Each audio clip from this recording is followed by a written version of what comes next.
Oh, hey, how you doing? So my name is Howie. I run a small design studio called Fieldwork Facility. We describe ourselves as a design studio for uncharted territories, which is a really overly fancy way of saying that we like unusual design challenges, which typically navigate societal and environmental shifts. So earlier this summer, probably our biggest project to date launched. This is V&A East Storehouse. It's an immersive new museum experience that gives you radical access to the stored collections of the V&A. We're talking about 250,000 objects stored here, 1,000 entire archives, 350,000 publications, and it goes on and on. Our job was to think about how to make this a welcoming and intuitive experience, particularly for younger and more diverse audiences, and be really mindful of the local context, which research is showing like not everybody or not many people in those surrounding neighborhoods might have experienced a museum at all. So we had a little bit of a mental idea. What if we approach the entire building as if it's software? So treating Storehouse as if it's the operating system to access the nation's collection of art, design, and performance.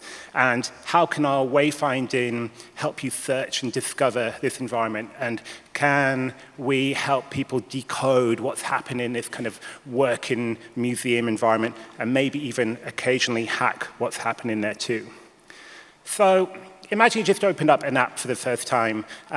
What that's going to do is going to give you some kind of like onboarding kind of notification that tells you about what you're about to experience. And in the welcome area, we took that same principle. The onboarding text, as we call it, sits right next to the first of several wayfinding directories. And you might notice here we're trying to do something a bit subtle with color, right? So when you're reading about kind of how Storehouse gives you unprecedented access to the collections, that same pink that it's kind of colored in is highlighted in the study center and in order and object. Similarly, when we talk about kind of like caring and conserving for the collections, that same green is kind of highlighted in kind of the conservation overlook. As we go into the collections hall, our signs just kind of appear when and where they're needed. We're not trying to be didactic about where to go. You're free to explore. This is a kind of venue that's there to make your own kind of journey inside of.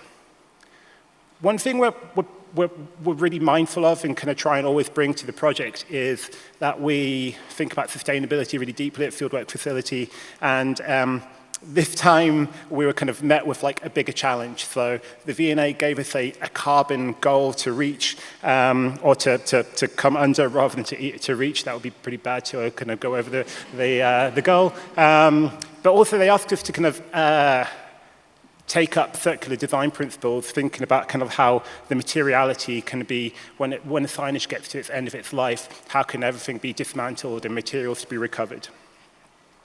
And what we kind of landed on was kind of like this very modular system built up of tiles and blocks. The materials, it's really rich in materiality. So the black material here is actually kind of recycled paper composites. The white letter forms is all kind of recycled plastics. And kind of like, we're trying to kind of create this kind of modular kind of scheme which looks and feels programmable. Now, most cultural organizations within their branding have like a bespoke typeface, right? But the thing is, kind of like with the V&A's brand typeface, it's sometimes really, really wide, sometimes it's really, really narrow, and kind of like it didn't really work in the signage that we're just showing you. So we commissioned a bespoke version of Spiller. It's called Spiller Mono. It's a monospace typeface, which we really enjoyed geeking out about because early computers used monospace typefaces when you do coding. It's a monospace typeface, so it links back really nicely to kind of that software kind of concept. When we weren't kind of making these kind of fabricated signs, we were trying to make sure that we weren't using any single-use plastics. So the signs here are kind of screen printed directly onto the wall. They're kind of sign painted on with like the big super graphics. We had one conceit, really, kind of like we weren't sustainable kind of like throughout the entire kind of process of the project. The the little color roundels here are actually enamelized lava stone. So V&A is all about celebrating making, and kind of we wanted to collect these little kind of colorful kind of journeys to kind of be like little jewels with kind of a beautiful materiality that you find along the way. A museum that will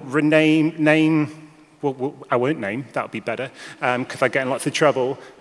We found out along the journey that kind of like a change of room name can cost tens and tens of thousands of pounds to update all of the wayfinding directories. So we took like these same design principles of modularity to kind of make sure that kind of if you change your name on level 2, you just have to take out little panels, so you don't have to kind of rip down the entire directories throughout the entire venue. So the thing with Storehouse is actually, first and foremost, it's a storage facility, right? It's just that some of those storage bays are actually kind of displays. It's storage on display.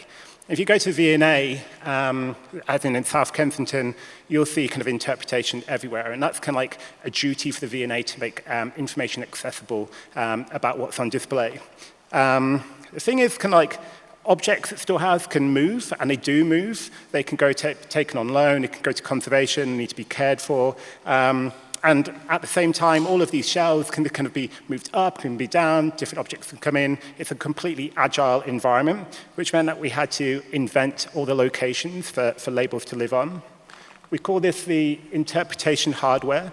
It's another modular kind of kit of parts, which is based around these kind of A5 and A4 panels, which you can slot in paper onto, that's just printed in-house.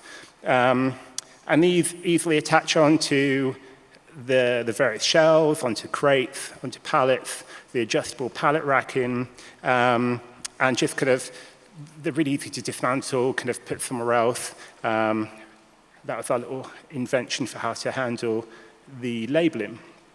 The other thing is kind of like, in that kind of duty of kind of V&A making information accessible, is that every object that you find, especially at South Kensington's a good example, there'll be an object label for that specific kind of item. The thing is here that you've got displays which have 40 or 50 kind of different objects in just one small display, which means that kind of like this immersive new museum experience actually would become an immersive experience of object labels, and you wouldn't actually kind of see the architecture, you wouldn't see kind of like the storage. So we had to come up with like a different kind of approach for it altogether. Another thing that you'll see in galleries especially is like a large print guide. This is typically a format which is designed for visual impairments so that you have comparative experience and can see these captions in museums. And we thought, why are we kind of creating kind of two different things? Let's just make the large print guide the kind of place where you can find out all these kind of object information.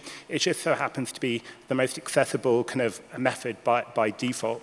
And this is all kind of designed to be printed and updated by curators and the interpretation in-house, printed really agilely, and if an object moves, you just kind of replace that page.